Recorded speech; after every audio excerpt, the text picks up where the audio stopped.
Hello what's up दोस्तों, कैसे हैं आप सभी। एक बार फिर करियर भाई में मैं सिद्धार्थ आप सभी का बहुत बहुत स्वागत करता हूं। तो दोस्तों आज हमारे साथ हैं इरशाद शेख जी, जो कि आईसीआईसीआई बैंक में रिलेशनशिप ऑफिसर रह चुके हैं।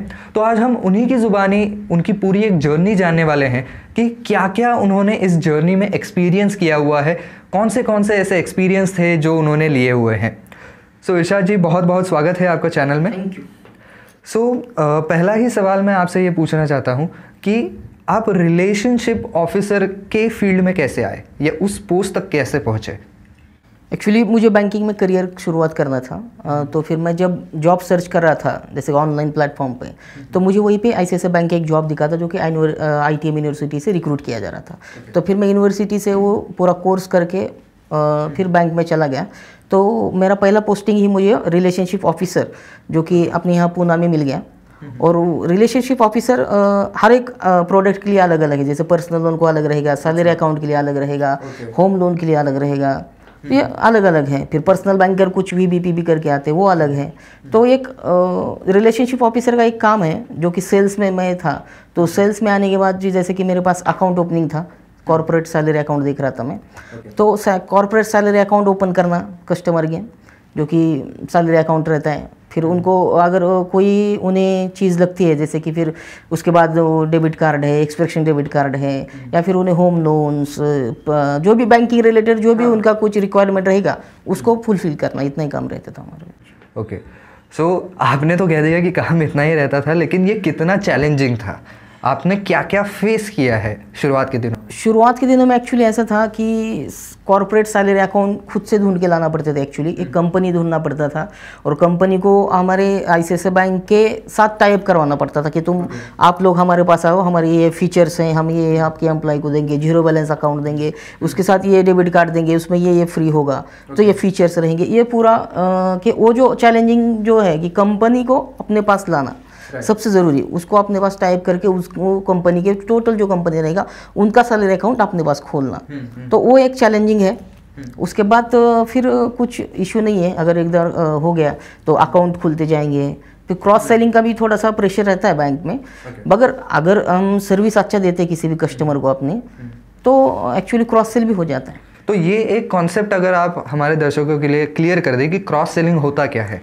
एक्चुअली बैंक के जो भी प्रोडक्ट है, अब मेरा ओरिजिनल प्रोडक्ट था बैंक में कि मैं एक सैलरी अकाउंट ओपन करूं, ठीक है। फिर सैलरी अकाउंट के साथ डीमैट अकाउंट भी, कस्टमर कोई ट्रेडिंग करता है तो उसको डीमैट दे दूं, कोई क्रेडिट कार्ड यूज़ करेगा उसको क्रेडिट कार्ड दे दूं, कोई होम लोन की रिक्वायरमेंट है उसकी होम लोन की रिक्वायरमेंट करूँ, किसको पीएल की है, और बहुत से रिक्वायरमेंट जो भी बैंकिंग रिलेटेड जो भी प्रोडक्ट रहेंगे, तो एफडी से लेके एलआई से लेके लाइफ इंश्योरेंस से लेके हर एक चीज़ वो पूरा क्रॉस सेल हमें करना पड़ता है। अच्छा, तो उसका भी अलग से आपको टारगेट होता था कि हाँ, उसका हाँ जी, हर महीने का मंथली टारगेट उसका अलग से रहता है। फिर जब हमारा जो अप्राइजर रहता है तो एक्चुअली वो क्रॉस सेल पे ज़्यादा बेस करता है, क्योंकि अकाउंट तो हम ओपन कर ही रहे हैं, मगर क्रॉस सेल कितना किया तो फिर इसका प्रमोशन होगा, इंक्रीमेंट होगा, नहीं होगा, तो वो क्रॉस सेल पे डिपेंड करेगा कि आप क्या कर रहे हो और कितना आपने काम किया है, तो प्रमोशन होगा या नहीं होगा। तो इस पोस्ट पे काम करते हुए आपको पॉजिटिव चीज़ें इसके बारे में क्या लगी। पॉजिटिव चीज़ें में एक ही था कि सबसे पहले कि बैंक ने आप रहते कैसे हो यहाँ से सिखाना शुरू किया, कि आपको ग्रूमिंग अटायर जो है, जो कि ग्रूमिंग में शेव क्लीन होनी चाहिए, बाल ठीक ठाक होने चाहिए, आपको फॉर्मली कपड़े डालने पड़ेंगे, यहाँ से शुरू करके बहुत ही कुछ। फिर मैनर्स, बात कैसे करनी करेंगे कस्टमर को, तो प्रोडक्ट नॉलेज कैसा चाहिए, यहाँ से शुरू करके बहुत सा सिखाया। और निगेटिव क्या लगा। एक्चुअली निगेटिव कुछ नहीं है, नेगेटिव में कुछ ऐसा नहीं है, बट टारगेट हम अचीव करते जाए तो टारगेट बढ़ती चलता है बस, तो वो कभी अचीव नहीं होगा। मतलब हमारा बॉस पे डिपेंड है एक्चुअली निगेटिव होना नहीं होना। कुछ लोग बहुत अच्छे भी हैं सिस्टम में, जो कि मेरे साथ अभी तक सब लोग अच्छे ही थे, तो वैसा निगेटिव बैंकिंग में कुछ लगा नहीं मुझे। प्रेशर था, प्रेशर बढ़ता चलता है। जैसे हम पुराने मतलब एम्प्लॉई अगर ज़्यादा समय से एक कंपनी में हम कुछ समय बिताते हैं, तो वहाँ से प्रेशर भी बढ़ने चलता है, एक्सपेक्टेशन बढ़ते हैं अपने बॉस के कि अब तो पिछले साल या पिछले महीने में तूने 1 लाख का एलआई किया था, अब अगले महीने में तो 2 लाख का कर, अरे करना पड़े। तो ये है, तो ये पुश करने का जो कल्चर है वो रहता ही है, बट वो अच्छा है एक्चुअली। अगर नहीं किया तो हम फिर नहीं करेंगे ना। तो नेगेटिव ज़्यादा करके कुछ नहीं है, बस आपको एक खुद से मोटिवेट होना पड़ेगा कि भाई ये मैं कर सकता हूँ। अगर मैं इस महीने में 1 लाख किया है तो मैं अगले महीने में भी 2 लाख का LI कर सकता हूँ, या फिर उतना तो मैं करूँगा।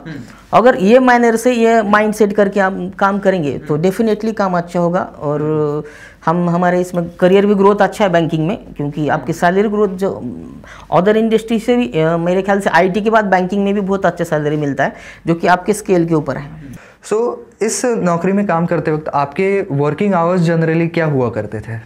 वर्किंग आवर्स एक 9:30 से 5:30 मतलब बैंकिंग का टाइम रहता है, बट 7, 8:30, 9 ऐसा कुछ टाइमिंग नहीं रहता है।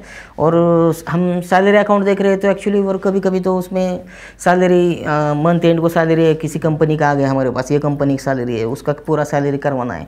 तो फिर वो पूरी सैलरी होने तक हमको ब्रांच में बैठना था, या फिर हमारे कुछ सेंटर रहते हैं बैक ऑफिस में, तो वहाँ जाके बैठना पड़ता है, क्योंकि कुछ क्वेरी आ गया या फिर कुछ अमाउंट मिसमैच हो गया तो फिर उस HR को, उस फाइनेंस हेड को कॉल करके सर इतना डिफर गिर रहा है, ये ऐसा सब पूरा करके उनके पास से फिर क्लैरिफिकेशन लेके वो काम करवाना पड़ता था।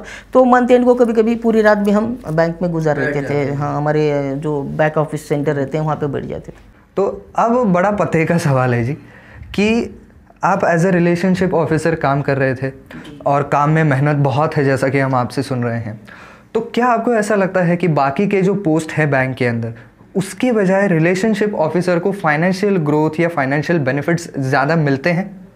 मिलते हैं। एक्चुअली ये फुलफिल सेल्स का जॉब है, और जो भी आदमी बंदा सेल्स में काम करेगा, अच्छा काम करेगा ना, तो डेफिनेटली उसके फ़ायदे उसके करियर के लिए उसे बहुत आगे ले जाएंगे, क्योंकि हर चीज़ में सेल्स है।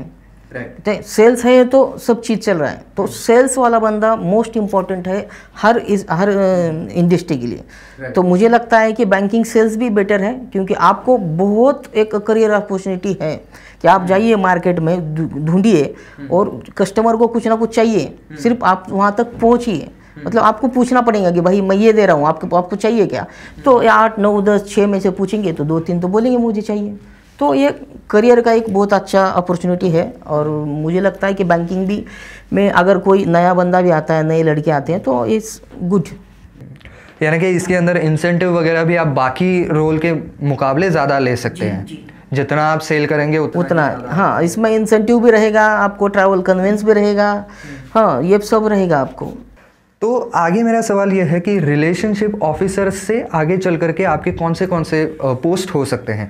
रिलेशनशिप ऑफिसर से लेके आपको assistant manager, sales manager, branch sales manager, branch manager, RHS, ये जो भी ऊपर की जितनी भी पोस्ट हैं, जो जोनल हेड, ये सब सेल्स के ही हैं।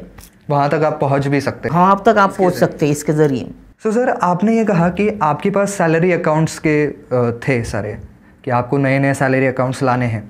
तो किस टाइप के लोगों के साथ आपको डील करना पड़ता था, और उनकी मांगे क्या होती थी, और उनको कंप्लीट करने में आपको किस तरीके से चैलेंज फेस करने पड़ते थे? एक्चुअली मुझे जब रिक्रूट किया तो मेरे पास एक IT सेक्टर मगरपट्टा था पूरा, और E1 IT का भी, जो खराड़ी का E1 IT पार्क है, ये 2 लोकेशन में मैं जब सबसे पहले काम किया हूँ। तो वहाँ पे मैं जब जाता था तो एक्चुअली सब IT के बंदे थे और फ्रेशर ही रहते थे, और सब साउथ के बहुत से लोग थे। तो टोटली वो इंग्लिश बात कर रहे थे। अच्छा, तो वो थोड़ा बहुत कम्युनिकेशन दिक्कत आता था, फिर मैनेज करते थे। और जो IT के बंदे हैं ना, वो खुद को बहुत होशियार समझते हैं एक्चुअली। हाँ, तो और फिर वो ये नहीं, ऐसा नहीं, वैसा नहीं, तो उनको कन्विंस करवाना, सर ये नहीं, ये हमारे बैंक का ये अच्छा है, ये बैंक का ये है। सभी बैंक का अच्छा ही रहता है, तो हम कभी किसी बैंक को कुछ नेगेटिव बात नहीं करेंगे, सभी बैंक अच्छे हैं। तो फिर हमारे पास ये है सर, हम ये देंगे आपको, हमारी सर्विस देखिए, आप ओपन करिए, ये फीचर्स हैं, ये हमारे पास डेबिट कार्ड है, इसका कैश विड्रॉल इतना है, ये नेट बैंकिंग में ये है, IMPS है, RTGS है, मतलब ये पूरा एक्सप्लेन करके फिर हम काम करते थे। और एक चीज़ सर, कि आप किसी ऐसे बड़े बैंक में काम करते हैं एज ए रिलेशनशिप ऑफिसर, तो आगे चल करके अगर आपको कहीं अप्लाई करना है तो ऐसे बड़े नामों का और जो आपने काम किया है उसका कितना वजन आप इस्तेमाल कर सकते हैं, या किसी भी बैंक में फॉर दैट मैटर? एक्चुअली ये जो बड़े बैंक है 4-5 जो है प्राइवेट बैंक में, बहुत अच्छे बैंक है, अभी लगभग सभी अच्छे हैं।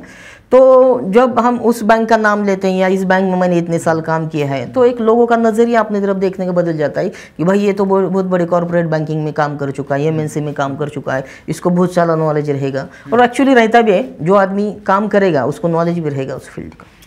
और एक सवाल मैं ख़ास हमारे दर्शकों के लिए आपसे पूछ रहा हूँ कि अगर आप बताना चाहें कि जब आप यहाँ पर ज्वाइन हुए थे तब स्टार्टिंग आपको कितनी मिली थी? जब मैं ज्वाइन किया था तो मेरा कुछ CTC था 1,80,000 का, जो कि फिर साल साल में बढ़ता गया, इंक्रीमेंट हो गए। फिर मैंने कुछ जॉब चेंज किए, वहाँ पे फिर डबल फिर इन गया, ये मेरा CTC 30%, 40% ऐसा बढ़ते बढ़ते चला गया। सो पहले साल में 1,80,000 पर एनम था। तो दोस्तों ये थे इरशाद शेख जी, जिन्होंने काफ़ी समय यहाँ पर बैंकिंग में गुजारा है, काफ़ी काम भी किया है, और आज आपने आपका जो नॉलेज है और आपके जो एक्सपीरियंसेस है वो आपने हमारे साथ शेयर किए, उसके लिए बहुत बहुत आपका शुक्रिया। Thank you. और आज का वीडियो अगर आपको पसंद आया है तो वीडियो को लाइक ज़रूर कर दीजिए और ज़्यादा से ज़्यादा शेयर भी कर दीजिए।